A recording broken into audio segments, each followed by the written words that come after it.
हरिओम. योगदास श्री जय गणेश जोशी लिखित भावार्थ दीपिका अर्जुन विषाद योग. अर्जुन विषाद. देवगण सत्वगुण. देवगण असलेल्या लोकांचा सत्वगुण प्रभावी असतो. असे लोक आपल्याला मिळाले नाही तरी चालेल, परंतु इतरांचे नुकसान होऊ नये या विचारांचे असतात. तसेच वेळ प्रसंगी आवश्यक असेल तर आपले नुकसान झाले तरी चालेल, परंतु इतरांना मिळाले पाहिजे याही विचारांचे असतात. कोणालाही दुःख, कष्ट, त्रास, पीडा, वैताग असू नये असे त्यांना वाटते. सर्वांचे भले व्हावे, सर्व आनंदात असावेत, सर्वांनी एकोप्याने नांदावे, सर्वांनी एकमेकांना सांभाळून घ्यावे. सर्व त्या प्रभू विभूची लेकरे आहेत. सर्व निर्माण त्या प्रभू विभूचे आहे. ते सर्वांसाठी आहे अशा विचारांचे ते असतात. याप्रमाणे ते स्वतः तसे प्रत्यक्ष आचरण करतात. तो त्यांचा स्वभावच असतो. यामुळे देवगणी सत्वगुणाने भारलेले, आकर्षित आणि प्रभावित झालेले असतात. ते सभ्य, सज्जन आणि सदाचारी असतात. ते सदा प्रशांत, प्रसन्न आणि प्रसिद्धी परांगमुख असतात. ते सदा तृप्त, समाधानी आणि आनंदी असतात. पापभीरू, परोपकारी असे असतात. धर्म, न्याय आणि नीती पाळणारे असतात. पांडवांचा ज्येष्ठ बंधू युधिष्ठिर हा इतका धर्मपरायण होता की त्याचे दुसरे नाव धर्म असेच होते. पिता पांडूच्या अकस्मात निधनानंतर पांडव बंधू युधिष्ठिराच्या छत्राखाली लहानाचे मोठे झाले होते. त्यांच्यावर माता कुंती आणि ज्येष्ठ बंधू युधिष्ठिर यांचे संस्कार होते. यामुळे अनेक प्रसंगी अन्यायाविरुद्ध बलाच्या, पराक्रमाच्या, शौर्याच्या जोरावर प्रतिकाराची पूर्ण क्षमता असूनही पांडवांनी सदा धर्माचेच पालन केले. यासाठी त्यांनी अपमान, अवहेलना, दुःख, कष्ट, त्रास, पीडा, वैताग इत्यादी सहन केला, परंतु धर्म सोडला नाही. यामुळे त्यांना शेवटपर्यंत श्रीकृष्णासारख्या परब्रह्म परमात्म्याचा संपूर्ण सक्रिय सहभाग मिळाला. सकृतदर्शनी कौरवांच्या बाजूला असलेल्या भीष्म पितामह, द्रोणाचार्य, विदुर यांचे मनःपूर्वक आशीर्वाद मिळाले. विशेष म्हणजे सर्वसामान्यजन यांचीही साथ त्यांना मिळाली. आपण चांगले तर जग चांगले याचा प्रत्यय आजही आपल्याला अनुभवायला मिळतो.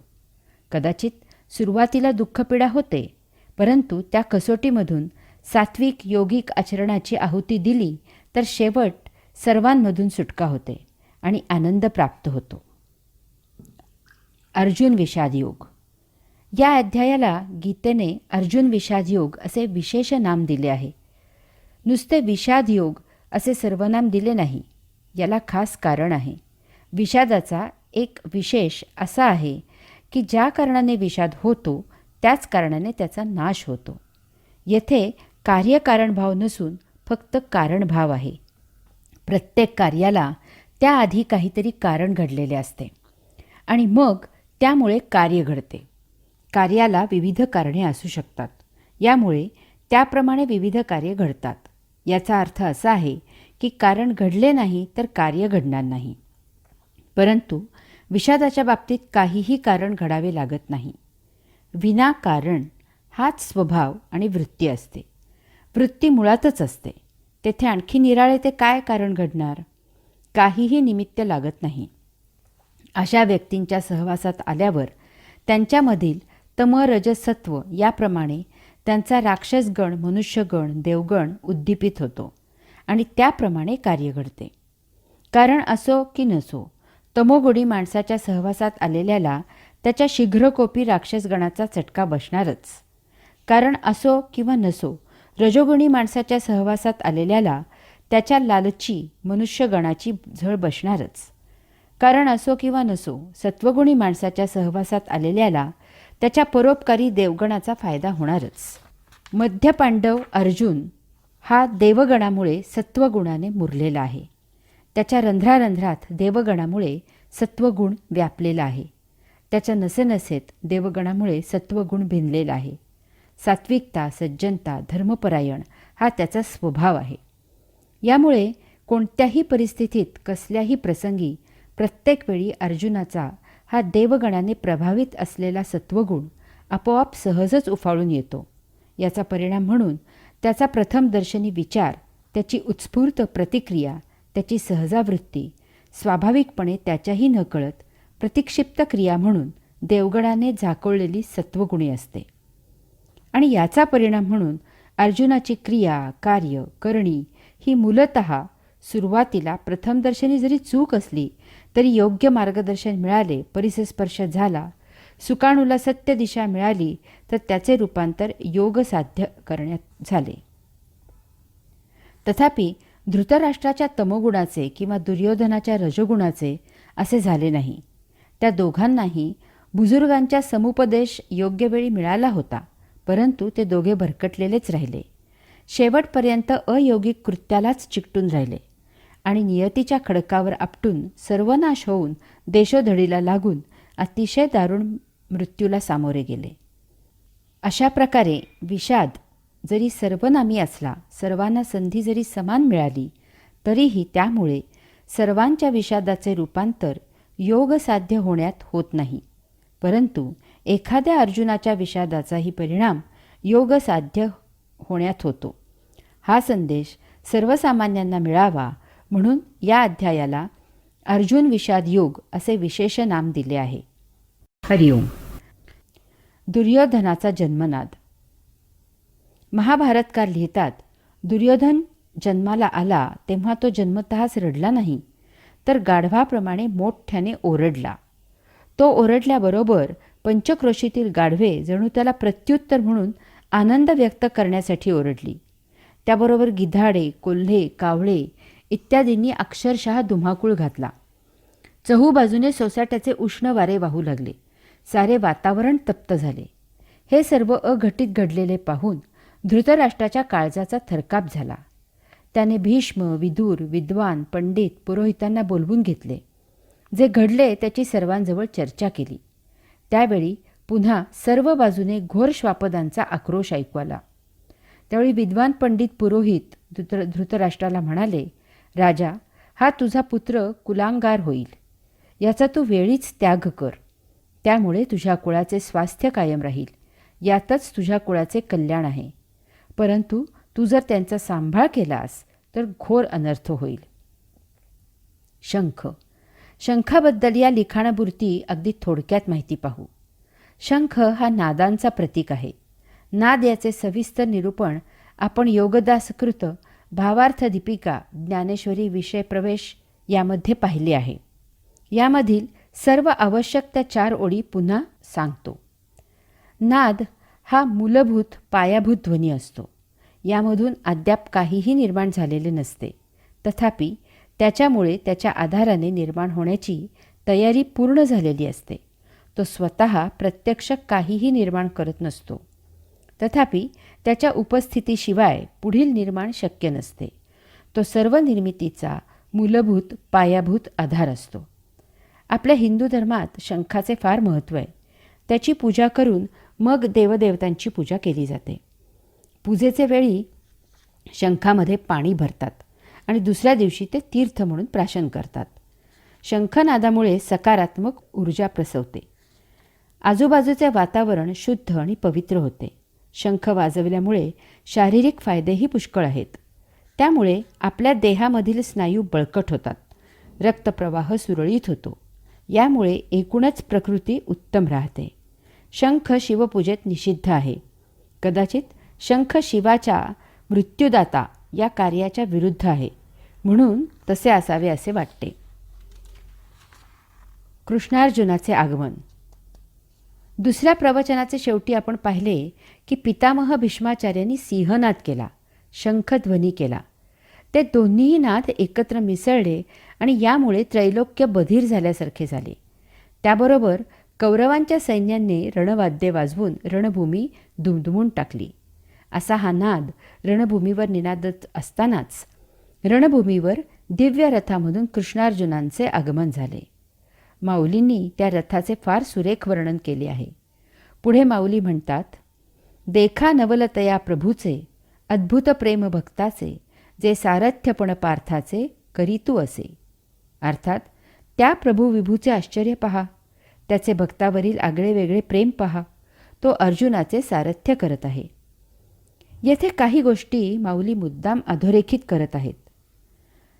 भगवंत श्रींचा भक्तावरील हा प्रेमयोग आहे. अर्जुन भगवंत श्रींचा भक्त आहे. त्याच्याकरिता भगवंत श्री काय करत आहेत ते पहा. त्या काळी साधारणपणे रथाचे सारथ्य सूतपुत्र म्हणजे दासीपासून झालेली अपत्य करत असत. त्या काळाचा विचार करता रथाचे सारथ्य हे अत्यंत कुशल परंतु एक गौण काम होते. जसे आता एखाद्या गाडीचा ड्रायव्हर असणे हे काम. असे काम केवळ अर्जुनासारख्या भक्तासाठी भगवंत श्री आपणहून करत आहेत. येथे भगवंत श्री अर्जुनाचे सारथ्य करत आहेत असे माऊली सांगतात. याचा अर्थ अर्जुनाच्या रथाचे सारथ्य करणे, त्याला युद्धासाठी मार्गदर्शन करणे, प्रसंगी त्याचे रक्षण करणे इत्यादी अशा प्रकारे ते भक्ताची काळजी घेत आहेत. यानंतरचा मुद्दा, याचा अर्थ सर्वसामान्य जनांनी समजून घ्यायचा आहे की भगवंत श्रींची भक्ती करत आपण नैसर्गिकपणे नियतीने दिलेले आपले प्राप्त काम विना अट विना तक्रार स्वीकारून करत असावे. त्याच कामाच्या माध्यमामधून भगवंत श्री या सृष्टीची लीला आपल्या देहामधून अवलोकन करत आहेत. त्याला साथ द्यावी. जीवन जगणे हे भगवंत श्रींसाठीच आणि भगवंत श्रींचे काम आहे याची सतत जाणीव ठेवावी. अशांचे भगवंत श्री आपणहून दास होतात. त्यांची सर्वतोपरी काळजी घेतात. कारण अशी काळजी घेणे म्हणजे अप्रत्यक्षपणे त्यांच्या लीला अवलोकन करण्याचीच काळजी घेणे असं आहे. हरिओम. पायीकू पाठीसी घातला आपण पुढा राहिला, तेणे पांचजन्यू आस्फुरिला आवलिळची. अर्थात सेवकाला पाठीशी घातला, आपण अग्रभागी राहिला, मग अगदी सहजच त्यांचा पंचजन्य शंख लीलेने फुंकला गेला. येथे माऊली काही गोष्टी ठळक करत आहेत. 1. तू भिवू नको, मी तुझ्या पाठीशी आहे असे सांगणारेच बहुतांशी असतात. कारण जोपर्यंत सर्व ठीकठाक असते तोपर्यंत खंबीरपणे मागे आधार द्यावा. परंतु बाका प्रसंग आला की मागच्या मागे पसार व्हावे. आपल्याला तोशिष नको. भोजनभाऊ समारंभाचे पाहुणे सर्वच असतात, परंतु प्रसंगाचे शिलेदार फार फार थोडे असतात. 2. यास्तव आपला सद्गुरू साक्षात्कारी आहे याची खात्री करावी. असाच सद्गुरू उपदेश करण्यासाठी योग्य असतो. उपदेश याचा अर्थ जाणून घ्यावा आणि अशाच्या मार्गदर्शनाखाली भगवंत श्रींची भक्ती करावी. ढोंग्यांची भक्ती करून आपले दुर्मिळ जीवन वाया घालवू नये. पैसा, प्रसिद्धी, प्रतिष्ठा यांच्या मागं लागलेल्यांना गुरु करून आपण भरकटू नये. 3. भगवंत श्रींनी रथावर सर्वात पुढची जागा घेतली आहे. भर रणांगणावर हाती शस्त्रास्त्र नसून घोड्यांसाठी असलेला फक्त चाबूक आहे. अर्जुनाला मागे घेऊन लढाई करायला भगवंत श्री दिशादर्शक झाले आहेत. त्यांनी वेळप्रसंगी रणांगणावर अर्जुनावर फेकलेली दिव्य अस्त्रे अर्जुनाचे रक्षणार्थ स्वतःच्या देहाची ढाल करून झेलली आहेत. 4.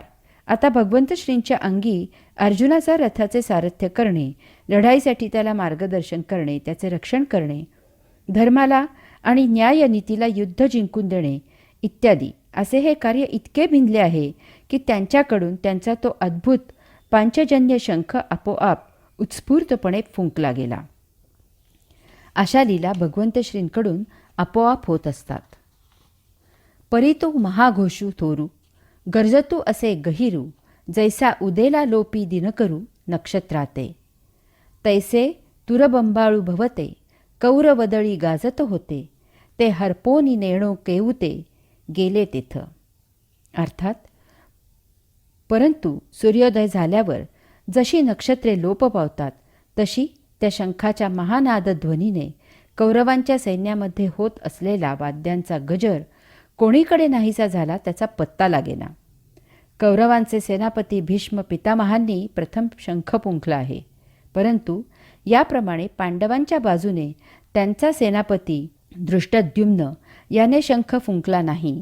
तर या धर्मयुद्धाचे आव्हान ज्यांनी स्वीकारले आहे, जे हे धर्मयुद्ध जिंकून देऊन धर्मसंस्थापना करणार आहेत, ते भगवंत श्री प्रथम शंख फुंकून युद्ध सुरू करायला अनुमती देत आहेत. माऊली सांगतात, सूर्य उगवला की रात्र संपते आणि दिवस सुरू होतो. रात्रीची नक्षत्रे निस्तेज होतात आणि लोप पावतात. त्याप्रमाणे भगवंत श्रींच्या शंखध्वनीने कौरवांच्या वाद्यांचा गजर लोप पावला, हवेत विरून गेला, नष्ट झाला. कौरवांच्या सैन्याचा उत्साह निस्तेज झाला. भगवंत श्री दुर्योधनाला जाणीव करून देत आहेत की दुष्टा, शिष्टाईचे वेळी तू मला तुझ्या या गाढवांच्या, कोल्ह्यांच्या, कुत्र्यांच्या जोरावर बंदी करू पाहत होतास. माझ्या केवळ शंखध्वनीनेच त्यांचे आवाज, त्यांचा जल्लोष, त्यांचा जोर, त्यांचा उन्माद इत्यादी क्षुद्र झाला आहे. तुझ्या जन्माचे वेळी हीच ती गाढवे, कोल्हे, कुत्री आवाज करून आनंद व्यक्त करत होते. त्यांची आणि तुझी लायकी एकच आहे. या धर्मयुद्धात गाढवे, कोल्हे, कुत्रे यांच्याप्रमाणेच तूही अत्यंत क्लेशकारक मरण भोगणार आहेस. कौरवरूपी अधर्म, अन्याय, अनिती यांची काळोखी नष्ट होऊन धर्म, न्याय, नीती यांचा आता उदय होत आहे. धर्म, न्याय, नीती यांचे आचरण करणाऱ्यांनी काळजी करण्याचे कारण नाही. ज्यांचा कोणी वाली नाही त्यांचे भगवंत श्री त्राते असतात, हा पक्का विश्वास ठेवावा. तैसेच देखे येरे निनादे अति गजरे, देवदत्त धनुर्धरे अस्फुरिला.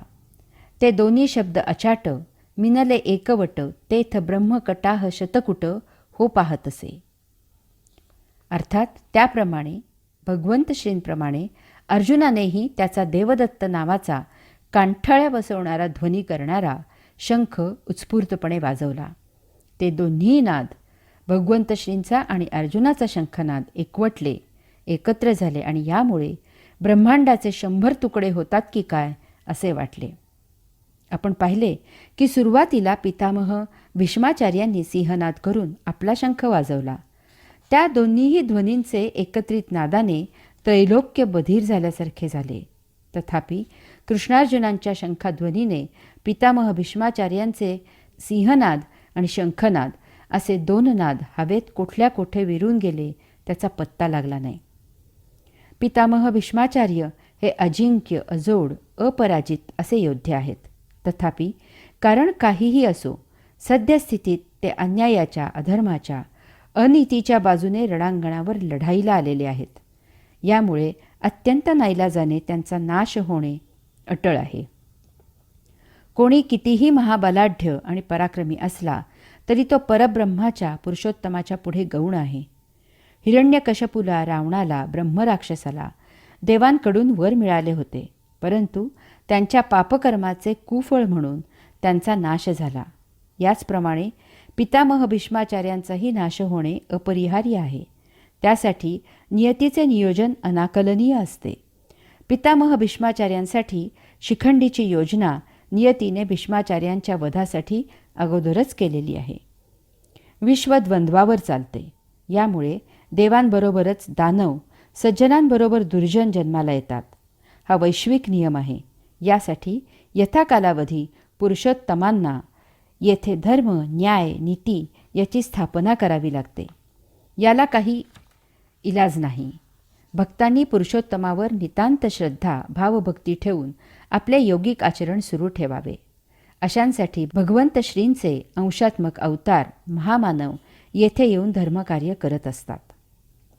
माऊली पुढे सांगतात की यानंतर भीमसेन, युधिष्ठिर, नकुल, सहदेव, द्रुपद, काशीराजा, द्रौपदीचे पुत्र, सात्यकी, दृष्टद्रुम्न, शिखंडी, विराट, अन्य राजे यांनी आपापले शंख वाजवले.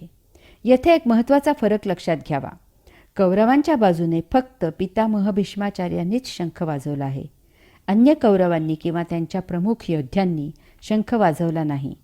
तथापि कृष्णार्जुनांनी शंखध्वनी केल्यावर सर्व अन्य पांडवांनी आणि त्यांच्याकडील समस्त प्रमुख वीरांनी शंखनाद केला. आपण शंखाची या लिखाणाला अत्यावश्यक इतकी माहिती घेतली आहे. शंख पवित्र आहे, पूजनीय आहे, परंतु तो शिवपूजेत निषिद्ध आहे. कौरवांना ना कसले सुसंस्कार, ना पावित्र्याची चाड, ना शुची, ना सृजनाची गोडी. त्यांना फक्त स्वार्थ, सत्ता, धन, उपभोग, मौज, मजा, चंगळ हेच प्रिय आहे. यासाठी सर्वांना प्रेमाने न जिंकता सत्तेच्या आणि शक्तीच्या जोरावर दहशत, धाक दाखवून सर्वांकडून सक्तीने सेवा करायला लावायचेच माहीत आहे. ते कसला शंखध्वनी करणार? कृष्णार्जुन, अन्य पांडव आणि त्यांच्याकडील सर्व प्रमुख योद्धे शंखनाद करून सर्वसामान्य जनतेला ग्वाही देत आश्वस्त करत आहेत की आता अन्यायाचे राज्य संपले, दुष्टांचा काळ भरला, धर्माचे, न्यायाचे आणि नीतीचे राज्य आता लवकरच सुरू होत आहे. परब्रह्माच्या, परमात्म्याच्या, पुरुषोत्तमाच्या छायेच्या प्रतिछायेत, ध्वनींच्या प्रतिध्वनीत, कृतीच्या प्रतिकृतीत इतकी ताकद, शक्ती, ऊर्जा असते की त्या योगे विश्वाचा कारभार सुनियोजित, सुरळीत, सुस्थितीत सुरू राहतो. येथे तर रणांगणावर प्रत्यक्ष परब्रह्म, परमात्मा, पुरुषोत्तम पूर्णावतार धारण करून उपस्थित झाला आहे. तेव्हा आता सर्वसामान्य प्रजेने काळजी करायचे कारण नाही. लवकरच येथे सुराज्याची स्थापना होणार आहे. माहुली पुढे सांगतात, हे सर्व पाहून अर्जुनाला अतिशय संतोष झाला. त्याने उत्सुकतेने सर्वांकडे एक कटाक्ष टाकला आणि आपले गांडीव धनुष्य सहजच लीलया उचलले आणि त्यावेळी अर्जुन म्हणत असे, देवा, आता झडकरी रथू पेलावा, नेऊनी मध्ये लावावा दोही दळा. जव मी नावेक, हे सकळ वीर सैनिक, न्याहाळीन अशेख झुंज तेजे. अर्थात त्यावेळी अर्जुन भगवंत श्रींना म्हणाला, आता आपला रथ लवकर नेऊन दोन्ही सैन्यांच्या मध्ये उभा करा, म्हणजे युद्धाला इच्छुक असलेल्या या सर्व वीर सैनिकांना मी क्षणभर न्याहाळीन. येथे दोन भावांमधील, दोन संस्कारांमधील, दोन प्रवृत्तींमधील, तम, रज आणि सत्व या मनुष्याच्या स्वाभाविक गुणामधील, राक्षस, मनुष्य आणि देवगण या मानवाच्या संचितानुसार उपजत गणांमधील हा महाभयावह फरक लक्षात घ्या. युद्ध सुरू होण्याआधी दुर्योधनानेही सैनिकांचे निरीक्षण केले आणि अर्जुनानेही सैनिकांचे निरीक्षण केले, परंतु दुर्योधनाने स्वतःच्या एकाच बाजूला उभे राहून दोन्ही सैनिकांचे निरीक्षण केले आणि त्याच्या पराक्रमांचे वर्णन केले. ते करताना तो म्हणतो की पांडव महापराक्रमी आहेत हे मान्य, तथापि आम्हीही काही कमी नाही, आमच्याकडे त्यांच्याही पेक्षा वरचढ योद्धे आहेत. दुर्योधनाचे हे निरीक्षण एककल्ली आहे, एकाच बाजूला झुकलेले आहे, न्यायाच्या तत्वांना हरताळ फासणारे आहे. यात समतोल बुद्धी, विचार, विवेक नाही. यामुळे त्यामधून अहंकार बाहेर आला आहे. हा त्याचा मीपणाच त्याच्या घाताला कारणीभूत झाला आहे. त्याला स्वतःचीच शुद्ध बुद्ध नाही, तो इतरांचा विचार कसा करणार? यामुळे कुत्रा जसा ट्रकवर धावून जातो तसा हा आगीत उडी मारायला उतावीळ झाला आहे. यामुळे तो प्रजेला न्यायाचे, धर्माचे, नीतीचे राज्य देऊ शकला नाही. तथापि अर्जुनाने भगवंत श्रींना रथ दोन्ही सैन्यांच्या मध्यभागी उभा करायला सांगितला आहे. येथे दोन्ही बाजूंचा विचार, विवेक आणि तारतम्य आहे. यामुळे कृतीआधी संयम राखला गेला आहे. येथे आतताईपणा केला जात नाही. येथे समतोल आहे. स्वतःप्रमाणेच अन्यांचा पण विचार केला आहे. यामुळे त्याच्याकडून धर्म, न्याय, नीती याचा आदर राखला गेला आहे. त्याने एकदम युद्धाला सुरुवात केली नाही. सर्वांनी एकमताने विचार करून जरी युद्ध करावे असे ठरवले असले तरीही प्रत्यक्ष सुरू करताना पुन्हा एकदा खुंटी तपासून पाहण्याची बुद्धी, विवेक, संयम, तारतम्य त्याच्याकडे आहे. अर्जुन भक्तियोगामधील प्रेमयोगही प्राप्त झालेला आहे. त्यामुळे त्याचे जसे भगवंत श्रींवर प्रेम आहे तसेच त्याच भगवंत श्रींच्या तमाम लेकरांवरही प्रेम आहे. तो एक जाणता राजा आहे. यामुळे त्याला प्रजेची काळजी आहे. त्याला स्वतःच्या पराक्रमाची, शौर्याची, शस्त्रास्त्रांच्या विद्येची जाणीव आहे. आपण युद्ध केले तर काय होऊ शकते त्याची त्याला जाण आहे आणि यामुळे शस्त्र वापरण्यापूर्वीच त्याच्या परिणामांचा तो विचार करत आहे. हेच युद्धभूमीवर गीता सांगण्याचे प्रयोजन आहे. हाच कलाटणी देणारा मुद्दा आहे. हाच वैचारिक क्रांती घडवणारा क्षण आहे. It is a turning point. देवगणाने प्रभावित असलेल्या सत्वगुणी अर्जुनाची बौद्धिक, वैचारिक आणि सुसंस्कारित बैठक कशी आहे पहा. अर्जुनाने अशी इच्छा व्यक्त करता क्षणी भगवंत श्रींनी रथ दोन्ही सैन्यांच्या मध्ये उभा केला. रथ स्थिर होताच अर्जुन त्या दोन्ही सैन्यांकडे मोठ्या उत्सुकतेने पाहू लागला. परंतु त्याची संभ्रमावस्था झाली. यानंतर त्या तशा संभ्रमावस्थेत भगवंत श्रींजवळ झालेल्या अर्जुनाच्या संभाषणाचे वर्णन माऊली करतात. मग देवा म्हणे देख देख, हे गोत्र गुरु अशेख, तव कृष्णमनी नावेक विस्मो जाहला. अर्थात मग भगवंत श्रींना तो म्हणाला, पहा पहा, हे तर आमचेच आप्त स्वकीय गुरु आहेत. ते ऐकून भगवंत श्रींना क्षणभर आश्चर्य वाटले. अर्जुन प्रत्यक्ष युद्धभूमीवर लढाईला आलेला आहे. समोर शत्रू युद्धासाठी तयार झालेला आहे. शंखनाद रणवाद्य यांचा गजर निनादला आहे. आता लढाईला सुरुवात करायची आहे. अशा वेळी पांडवांकडील सर्वात प्रमुख योद्धा, ज्याच्यावर युद्ध जिंकण्याची पांडवांची भिस्त आहे, ज्याने आत्तापर्यंत अनेक युद्धे लढली आहेत आणि सर्वच्या सर्व जिंकली आहेत, ज्याला लढाई युद्धभूमी त्यावरील संहार नवीन नाही, असा तो अर्जुन आता ऐनवेळी म्हणत आहे की रणांगणावर आमचेच आप्तस्वकीय गुरु आहेत. हे महाविचित्र आहे. युद्धभूमीवर समोर आलेला फक्त शत्रू म्हणूनच ओळखायचा आहे. तेथे अन्य कसलेली नाती गोते संबंध नाहीत. तेथे कोणीही आप्त नाही आणि स्वकीय नाही आणि गुरुही नाही. समोर फक्त आणि फक्त शत्रू आहे. त्याला कसेही करून नामोहरम करायचे आहे. प्रसंगी त्याला ठार करायचे आहे. येथे जराही कसलीही किंचितही दया माया क्षमा शांती नाही. येथे युद्ध जिंकणे एवढे एकच कर्तव्य करायचे आहे.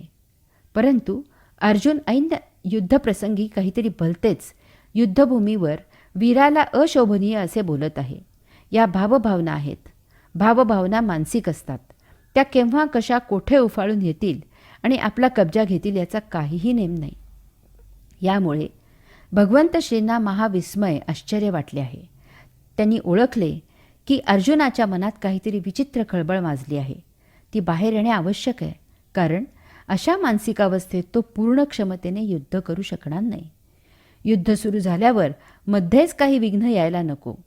यास्तव भगवंत श्री शांतपणे मौन राहिले आणि हा त्यांचा लाडका शिष्य सखा अर्जुन काय काय सांगतो हे ते लक्षपूर्वक ऐकण्याची भूमिका त्यांनी स्वीकारली.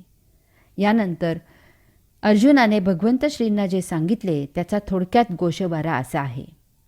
1. देवा, मी सर्व सैन्य पाहिले.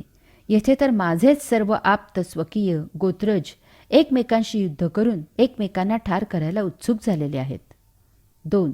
यांच्याशी युद्ध कसे करावे, माझे मन आणि बुद्धी अस्थिर झाली आहे. 3. मला काही सुचेनासे झाले आहे. माझ्या अंगाला कापरे भरले आहे. घशाला कोरड पडली आहे. गात्रे शिथिल झाली आहेत. अंगावर काटा आला आहे. अंगाचा दाह झाला आहे. गांडीव धनुष्य धरण्यासाठी हात ढिला झाला आहे आणि ते माझ्या हातून केव्हा गळून पडेल ते मलाही समजले नाही. 4. वज्राहूनही कठीण आणि निष्ठुर असलेले माझे हृदय आप्तजनांबद्दल मोहाने व्यापले आहे. 5. येथे एक क्षणभरही थांबू नये असे मला वाटते. 6. जर कौरवांना ठार मारायचे असेल तर मग युधिष्ठिराला का ठार करू नये, कारण ते दोघेही माझे गोत्रज आहेत. 7. आग लागो या युद्धाला. या पातका वाचून आमचे काय अडले आहे. 8. युद्धाचा परिणाम फार वाईट होईल, तथापि युद्ध न केल्यास ते कल्याणकारक आहे. 9. या सर्वाचा वध करून राज्य भोगायचे असेल तर त्याला आग लागो. 10. हे असले सुख उपभोगण्याऐवजी आम्ही त्याविना दुःख सोसू. 11. या सर्वांचा घात करून राज्य उपभोगावे असे माझ्या स्वप्नातही येणार नाही. 12. कुळाने स्वकीयांचा संहार करावा यासाठीच कुळामध्ये पुत्रप्राप्तीची इच्छा करतात का. 13. कुळाने पराक्रम करावा, आपले जीवन खर्च करावे आणि त्याचा वडीलधाऱ्यांनी उपभोग घ्यावा, याऐवजी आम्ही यांचे अहित चिंतित आहोत. 14. हे समोर असलेले आपल्या कुटुंबियांवर पाणी सोडून तलवारीच्या धारेवर आपले प्राण ठेवून येथे मरायला आले आहेत. यांना कसे मारावे. 15.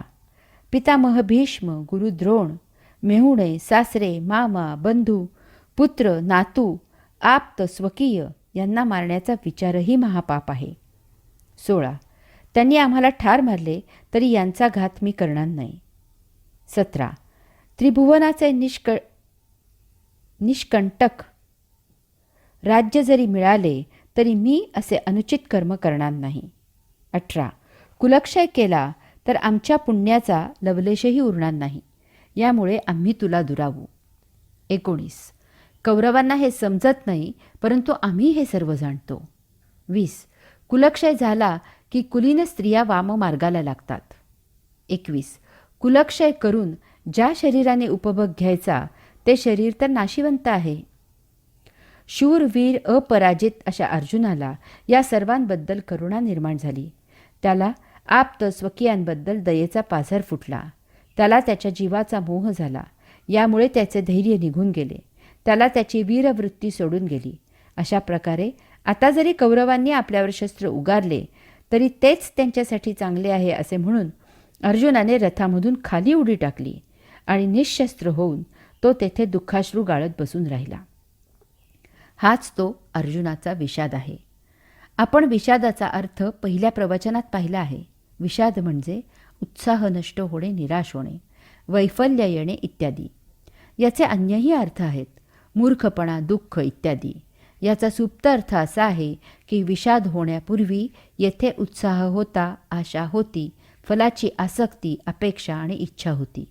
तसेच येथे शहाणपण होते, सुख होते.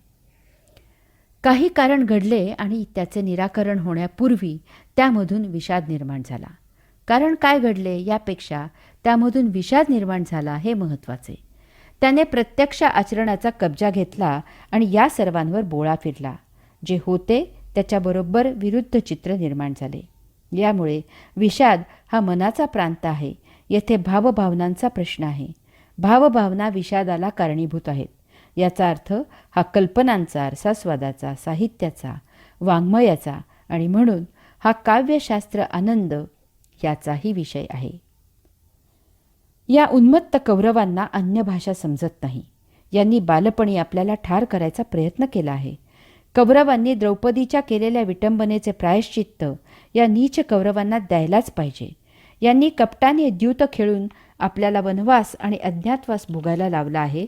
आपले धर्माने प्राप्त राज्य हे अन्यायाने गिळंकृत करत आहेत इत्यादी. यामुळे अशांशी युद्ध करून यांना ठार करून येथे धर्माचे, न्यायाचे राज्य स्थापन करायचे आहे. अशा विचाराने प्रेरित होऊन मोठ्या उत्साहाने राज्य मिळवण्यासाठी युद्ध जिंकायचेच अशा अपेक्षेने प्रत्यक्ष युद्धभूमीवर तसा आचार करायला प्रविष्ट झालेला हा अपराजित जगज्जेता अर्जुन आता म्हणतो की मला युद्धच करायचे नाही. याचा अर्थ त्याचा युद्ध करायचा उत्साह नष्ट झाला आहे. तो स्वजनांच्या मोहाने निराश झाला आहे. तो वैफल्यग्रस्त झाला आहे. हा त्याचा मूर्खपणा आहे. वैचारिक गोंधळ होऊन तो दुःखी झाला आहे. त्याने जे काही करायचे म्हणून संकल्प सोडला होता त्याच्याबरोबर विरुद्ध घटना आता येथे घडली आहे. त्याच्यामध्ये विषादाची सर्व लक्षणे दिसत आहेत. तथापि त्याचा विषाद देवगणाने व्यापलेला सत्वगुणी आहे. जन्मांध असलेल्या धृतराष्ट्राला स्वतः काहीही न करता आयतेच पांडवांचे राज्य हडप करायचे आहे. यासाठी त्याने पांडवांच्या बालपणापासून अनेक प्रयत्न केले. हा राक्षसगणाला व्यापलेला तमोगुण आहे. परंतु ते सर्व निष्फळ झाले. यामुळे त्याला विषाद झाला. दुर्योधनाला पांडवांचे राज्य गिळंकृत करायचे आहे. यासाठी त्याने प्रत्यक्ष बरेच प्रयत्न केले. कपटाने द्यूत खेळून पांडवांना देशोधडीला लावले. परंतु सर्व व्यर्थ झाले. आता निकराची शेवटची लढाई सुरू झाली आहे. यात त्याला पराक्रम गाजवून जिंकण्याची उर्मी आहे. हा मनुष्यगणाला व्यापलेला रजोगुण आहे. परंतु एकंदरीत सर्व पाहता युद्ध जिंकणे शक्य नाही अशी त्याला आता खंत निर्माण झाली आहे. यामुळे त्याला विषाद झाला आहे. परंतु या सर्व पार्श्वभूमीवर अर्जुनाचा विषाद पूर्ण निराळा, आगळा वेगळा आहे. हे पाहून प्रत्यक्ष भगवंत श्रीही स्तिमित झाले आहेत. परंतु ते काहीही व्यक्त झाले नाहीत. हा काय म्हणतो हे ऐकण्याची भूमिका त्यांनी घेतली. कारण देवगण असलेल्या सत्वगुणींना विषाद सहसा होण्याचे कारण नसते. ते मुळातच अगदी सहजच यथायोग्य तीच कृती करत असतात. हा त्यांचा स्थायी स्वभावच असतो. यामुळे कृती करू लागल्यावर त्याविरुद्ध विचार उद्भवणे, या आयत्या वेळी उलट प्रकाराच्या विचाराप्रमाणे प्रत्यक्ष आचार करणे हा अशांच्या स्वभावी नसते. ते त्यांच्या कमकुवतपणाचे लक्षण असते. यामुळे योग्य मार्गदर्शनाने हा विषाद दूर सारणे शक्य असते. अर्जुनाचा विषाद देवगणाला व्यापलेला सत्वगुण आहे. अर्जुनाच्या विषादाची कारणे धृतराष्ट्राच्या आणि दुर्योधनाच्या विषादापेक्षा भिन्न आहेत, फार उच्च आहेत. हा विषाद एका सज्जनाचा आहे. अर्जुन कसा विचार करत आहे ते पाहूया. 1. या लढाईमुळे दोन्ही बाजूकडील सर्वसामान्य सैनिक मरण पावणार आहेत. येथे 18 अक्षौहिणी सैन्य जमा झाले आहे. 1 अक्षौहिणी सैन्य म्हणजे 21,21,870 रथ, 21,870 हत्ती, 65,610 घोडे आणि 1,09,350 पायदळ. यावरून विचार करावा की या लढाईत किती जीव ठार होणार आहेत. हे सर्व सैनिक आपल्या कुटुंबियांना तलवारीच्या धारेवर ओवाळून येथे मरण्यासाठी आलेले आहेत. यांनी काय केले आमचे? आम्हीच राज्याच्या हव्यासाने या सैनिकांच्या बायका आणि मुले यांना पोरके करायला उद्युक्त झालेले आहोत. अशा विधवा बायका या समाजाच्या वासनेच्या शिकार होतात. मुले भिकेला लागतात आणि वाममार्गाला लागतात. 2. दोन्ही बाजूनी एकमेकांचे नातेवाईक, आप्त, इष्ट, सगे, सोयरे, वडील, काका, मामा, मुले, आजोबा, नातवंडे, पतवंडे, पणतू हे आहेत. हे सर्व आपलेच वंश संपवायला उतावीळ झाले आहेत. नाती टिकवण्यासाठी असतात की नष्ट करण्यासाठी असतात? 3. आमचे पितामह भीष्माचार्य, ज्यांनी आम्हाला आपल्या खांद्यावरून लहानाचे मोठे केले, त्यांना आम्ही ठार करावे यासाठी का? की आम्ही त्यांच्या वृद्धापकाळात त्यांची सेवा करावी, शुश्रूषा करावी, काळजी घ्यावी, त्यांना वृद्धापकाळी आधार द्यावा यासाठी? 4. द्रोणाचार्य आमचे गुरु आहेत. त्यांनी आम्हाला अस्त्र, शस्त्र, विद्या शिकवली. ती त्यांनाच ठार करण्यासाठी शिकवली का? 5. या लढाईत हत्ती, घोडे, खेचरे इत्यादी प्राण्यांची हत्या होणार आहे. या बिचाऱ्या मुक्या जीवांनी आमचे काय वाईट केले आहे? 6. या लढाईत युद्धाची फार मोठी शस्त्रसामुग्री नष्ट होणार आहे. सर्वांचा विध्वंस होणार आहे. कशासाठी हे सर्व? 7. हे राज्य न मिळाल्याने आमचे असे काय अडले आहे? 8. यात सर्वात महत्त्वाचे म्हणजे अशा प्रकारे संहार आणि विध्वंस केला तर पाप लागेल आणि अशा पाप्यांपासून भगवंत श्री दूर जातील हा विचारही मला सतावत आहे. आम्हाला भगवंत श्रींच्या अत्यंत दुर्मिळ सहवासापुढे सर्व तुच्छ, क्षुद्र, हीन आहे. अशा प्रकारे अर्जुन विचार करत आहे आणि यामुळे त्याचं मन उद्विग्न झालं आहे. त्याला काय करावं, कसं करावं ते उमजेनासं झालं आहे. तो विषण्ण झाला आहे. जळो, मरो, आग लागो या भौतिक लोभ प्रलोभनांना, असं त्याला वाटत आहे. युद्धाला येतानाचा अर्जुन आणि आता समरणांगणावर आप्तेष्टांना पाहिल्यावरचा अर्जुन यामध्ये बरोबर विरुद्ध फरक झाला आहे. यामुळे हा अर्जुनाचा विषाद आहे. यामागे पूर्णपणे सात्विकता आहे. म्हणून भगवंत श्रींना खात्री आहे की या विषादाचा योग होऊ शकतो. कारण धृतराष्ट्र आणि दुर्योधनाला समुपदेशन करून काही उपयोग झाला नाही. उलट त्यांचा राक्षसगणाला आणि मनुष्यगणाला पछाडलेला तमोगुण आणि रजोगुण जास्तच उफाळून आला. ते जास्तच उन्मत्त झाले. मूर्खांना उपदेश करणे म्हणजे पालथ्या घड्यावर पाणी असते. तथापि अर्जुन देवगणाने युक्त असा सत्वगुणी आहे. याच्यावर मेहनत घ्यायला हरकत नाही. येथे त्या विषादालाही योगाचा अंकुर फुटू शकतो आणि सृजन होऊ शकते. येथे पहिल्या अध्यायाची सांगता करताना गीतेतील एक श्लोक आहे तो असा: एवं मुक्तार्जुन संख्ये रथोपस्थ उपविशत विसृज्य सशरम चापम शोकसंविघ्न मानसः. अर्थात असे बोलून अर्जुनाने बाणासह धनुष्य खाली ठेवले आणि शोकाने उद्विग्न होत तो रथाच्या मागे जाऊन बसला. अर्जुनाच्या या कृतीबद्दल माऊली लिहितात: मग अत्यंत उद्वेगला न धरत गहिवरू आला, तेथ उडी घातली खाला रथोनिया. अर्थात अत्यंत उद्वेगाने अनिवार गहिवर होऊन त्याने रथामधून खाली उडी घेतली. येथे गीतेचे सांगणे आणि माऊलींनी त्यावर केलेले भाष्य यामध्ये मूलभूत फरक आहे. गीता सांगते की त्याने धनुष्यबाण खाली ठेवले आणि शोकाने उद्विग्न होत रथाच्या मागे जाऊन बसला. माऊली सांगतात की अत्यंत उदासीन होऊन त्याने रथामधून खाली उडी घेतली. गीता सांगते, अर्जुन शोकाने उद्विग्न झाला. त्याने धनुष्यबाण रथामध्ये खाली ठेवले. आता आपण युद्ध करणार नाही असे त्याने जे भगवंत श्रींना सांगितले आहे त्याबद्दलची त्याची ती स्वाभाविक प्रतिक्रिया आहे. धनुष्यबाणाचा त्याने त्याग केला आणि तो रथाच्या मागे जाऊन बसला. अर्जुन आणि धनुष्यबाण रथामध्येच आहेत. रथाच्या मागे जाऊन बसण्यामध्ये त्याने त्याचा शोक व्यक्त केला आहे. त्याने भगवंत श्रींना आत्तापर्यंत जे काही सांगितले आहे त्यावरून त्याचं उद्विग्न होण्याचे कारण त्याचा वैचारिक बौद्धिक गोंधळ उडाला आहे असे आहे. ज्यावेळी मतभेद होतो तेव्हा समोरील व्यक्ती जर वाद घालणारी असेल तर ती डोळे ताठ करून डोळ्याला डोळा देत वाद घालते. तथापि समोरील व्यक्ती जर सभ्य, आदर, मान सन्मान देणारी असेल तर ती नजरेला नजर न देता मान दुसरीकडे फिरवते. आत्ता भगवंत श्रींसमोर अर्जुन आहे. तो भगवंत श्रींना मान देणारा, त्यांचा आदर ठेवणारा, भगवंत श्रींना त्यांचे सर्वस्व मानणारा, त्यांचा लाडका सखा असा आहे. त्यामुळे त्याने भगवंत श्रींना त्यांचे मत सांगितले आणि हे मत त्यांच्यापेक्षा निराळे असल्यामुळे त्याचा मान राखण्यासाठी तो रथाच्या मागे जाऊन बसला आहे. अशा वेळी तो भगवंत श्रींच्या समोर थांबू शकत नाही, त्यांच्या नजरेला नजर देऊ शकत नाही.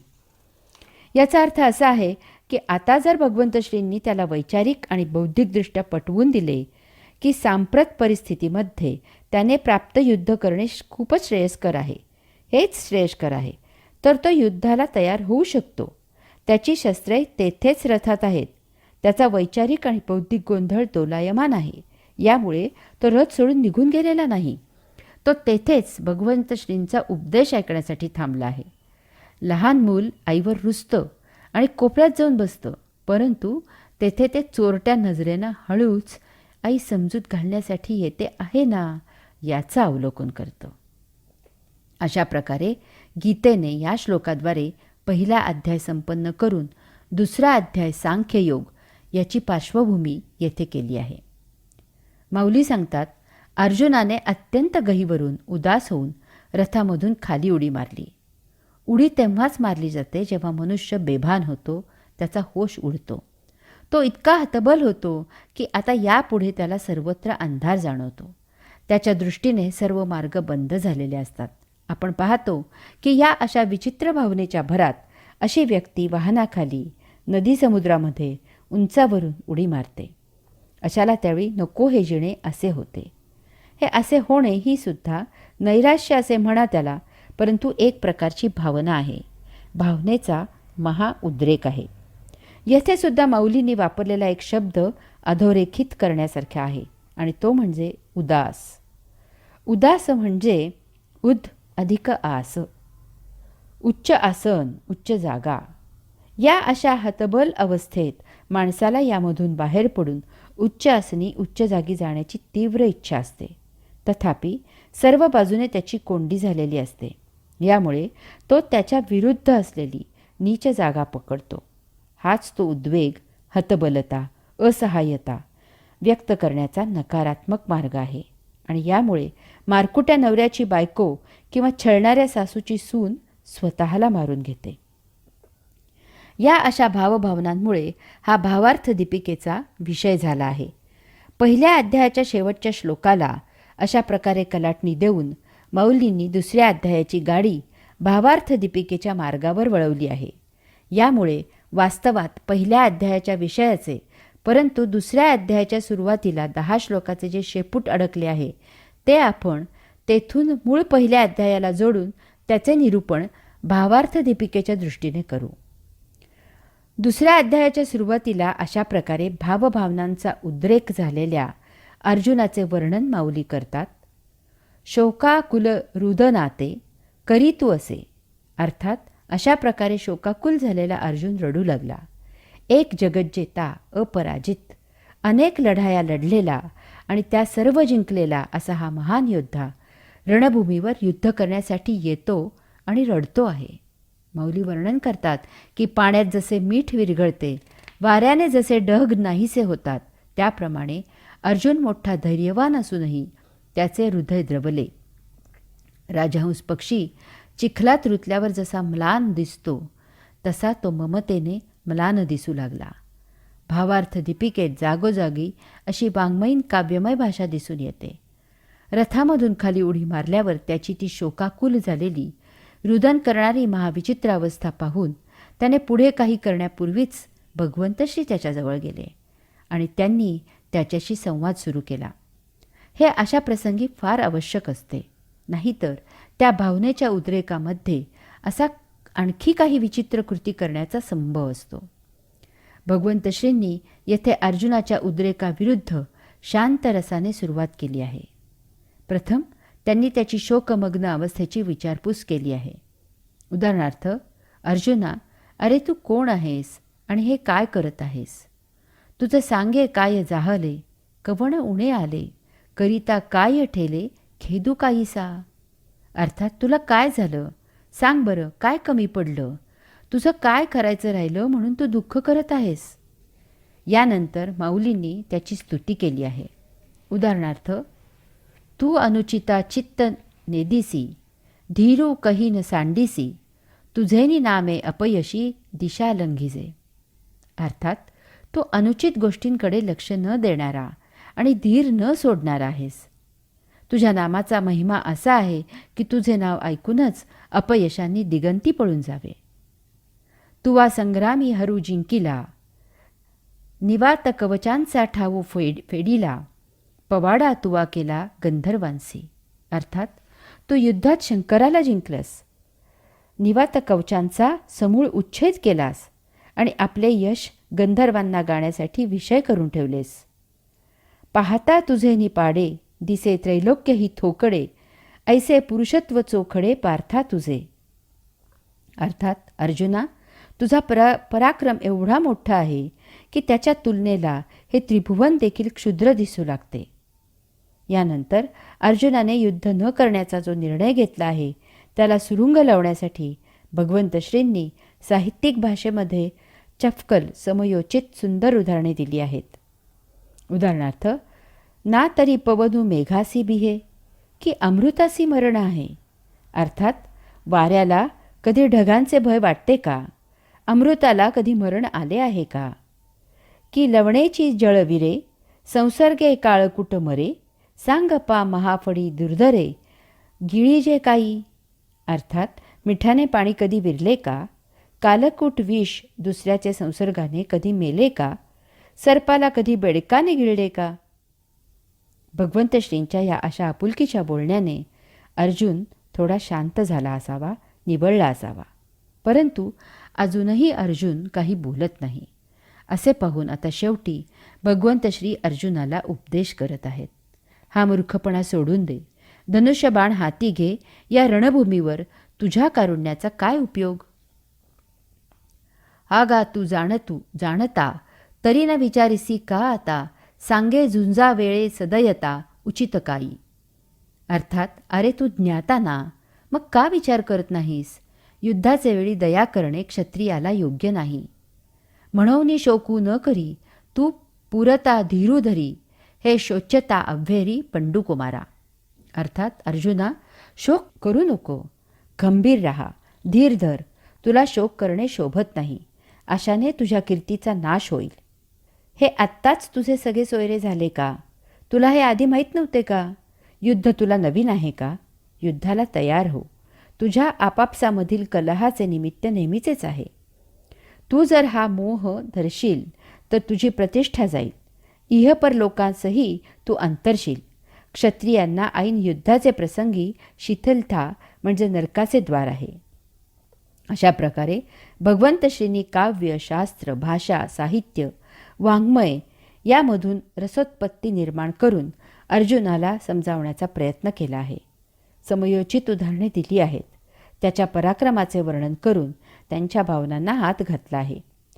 कोपऱ्यात रुसून बसलेल्या मुलाला त्याची आई प्रेमाने जवळ घेऊन त्याची समजूत घालू लागली की त्या मुलाची म्हणून एक ठराविक वेळ त्यांनी ठरवलेली असते. तितका वेळ समजूत घालून झाली की मग तो मुलगा आईच्या कुशीत शिरून आईला प्रतिसाद देऊ लागतो. अर्जुनानेही तसेच केले. इतका वेळ भगवंतश्रींनी समजूत घातल्यावर आता तो बोलायला लागला आहे. त्याने अतिशय लढीवाळपणे बोलायला सुरुवात केली आहे. देवा, हे येतुले वरी बोलावे न लगे अवधारी, आधी तूची विचारू संग्रामोहा. अर्थात देवा, इतके काही मला सांगावायला नको. प्रथम या युद्धाविषयी आपणच विचार करा. हे झुंज नवे प्रमादू, एथ प्रवर्तिलिया दिसतसे बाधू, हा उघड लिंग भेदू ओढवला आम्हा. अर्थात हे युद्ध नसून आमच्या हातून मोठा प्रमाद घडत आहे. आम्हांवर पूज्यजनांचा उच्छेद करण्याचा मोठा अवघड प्रसंग ओढवला आहे. अशा प्रकारे मोठा लढीवाळ सुरुवात करून हट्टी मुलाप्रमाणे त्याने पहिल्या अध्यायात भीष्म, द्रोण, बंधू, आप्तस्वकीय इत्यादींबद्दल त्याचे जे तथाकथित पांडित्य भगवंत श्रींना ऐकवले आहे तेच पांडित्य परंतु थोडक्यात पुन्हा ऐकवलं आहे. तथापि आपला हट्ट सोडलेला नाही. वडीलधारी बंधू, आप्त, नातलग, गुरु, स्वकीय इत्यादी असलेले समोर जीव बघून ते घ्यायला शत्रू म्हणून आलेले आहेत. कोणत्याही क्षणी युद्ध सुरू होईल आणि हे पांडवांचा आणि आपल्या बाजूने लढाईला आलेल्या भावंडांचा, नातलगांचा, आप्तांचा, सर्वसामान्य सैनिकांचा प्राण घेतील याचा आता काहीही भरोसा राहिलेला नाही. अशा विचित्र परिस्थितीत केवळ देवगणाने व्यापलेला आणि भारावलेला सत्वगुणीच असे बोलू शकतो. कारण एक वेळ आपले नुकसान झाले तरी चालेल, परंतु दुसऱ्याचे भले झाले पाहिजे असा हा सत्वगुणी असतो. यात त्याच्या बाजूलाही समोरच्यांसारखेच त्याचे नातलग असलेले इतर अन्य त्याच्यासाठी लढाई करायला आलेले आहेत. हे त्या भारावलेल्या अवस्थेत अर्जुन साफ विसरला आहे. सत्वगुणी जेव्हा परोपकार करतो किंवा निस्पृहता दाखवतो तेव्हा त्याला त्याच्यावर अवलंबून असलेल्या त्याच्या स्वतःच्या कुटुंबियांची आठवण होत नाही. येथेही माऊलींनी अर्जुनाचे मुखी मोठी साहित्यिक, काव्यमय भाषा, उपमांची चपखल उदाहरणे इत्यादी दिली आहेत. यामधून त्याच्या युद्ध न करण्याच्या निर्णयाला रसास्वाद दिला आहे. उदाहरणार्थ द्रोणाचार्यांच्या बाबतीत अर्जुन म्हणतो, देवा समुद्र गंभीर ऐकिजे, वरी तोही आहाच देखिजे, परी क्षोभू मनी नेणीजे द्रोणाचिये. अर्थात देवा, समुद्र गंभीर आहे असे ऐकतो, तथापि तोही असा वरवरच गंभीर भासतो, परंतु या द्रोणाचार्यांच्या मनाला कधी क्षोभ माहितीच नाही. हे अपार जे गगन, वरी तयाही होईल मान, परी अगाध भले गहन हृदय यांचे. अर्थात हे आकाश अमर्याद आहे खरे, त्याचेही मोजमाप होईल, परंतु त्यांचे हृदय अत्यंत गहन आणि खोल आहे. वरी अमृतही विटे, की काळवशे वज्रही फुटे, परी मनोधर्मू न लोटे विकरविलाही. अर्थात एक वेळ अमृतही विटेल किंवा कालवशात वज्रही भंगेल, परंतु द्रोणाचार्यांच्या मनाला विकार निर्माण होणे केवळ अशक्य आहे. स्नेह लागी माये, म्हणिपे ते किरू होये, परी कृपा ते मूर्त आहे द्रोणी इये. अर्थात ममता आईनेच करावी असे म्हणतात ते खरे आहे, परंतु या द्रोणाचार्यांच्या ठिकाणी ती तर मूर्तिमंत आहे. द्रोणाचार्य म्हणजे दयेचे माहेरघर, सर्व गुणांचे भांडार आणि विद्येचा अमर्याद सागर आहेत.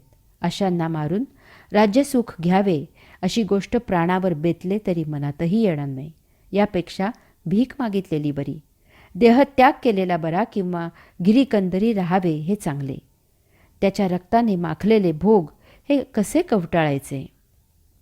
इतके बोलूनही भगवंत श्री काहीच बोलत नाहीत, त्याच्याकडे लक्ष देत नाहीत असे पाहून अर्जुनाने प्रेमभक्तीचे बोलणे सुरू केले. माऊली वर्णन करतात, आम्ही काय करणे योग्य आहे हे विचार करूनही सुचत नाही, कारण या मोहामुळे माझे चित्त व्याकुळ झाले आहे. डोळ्यापुढे अंधार आल्यावर पुढचे काही दिसत नाही, मग जवळ असलेली वस्तूही दिसत नाही. देवा, तैसे मज जाहले, जे मन हे भ्रांती ग्रासले, आता काय हित आपुले तेही नेणे.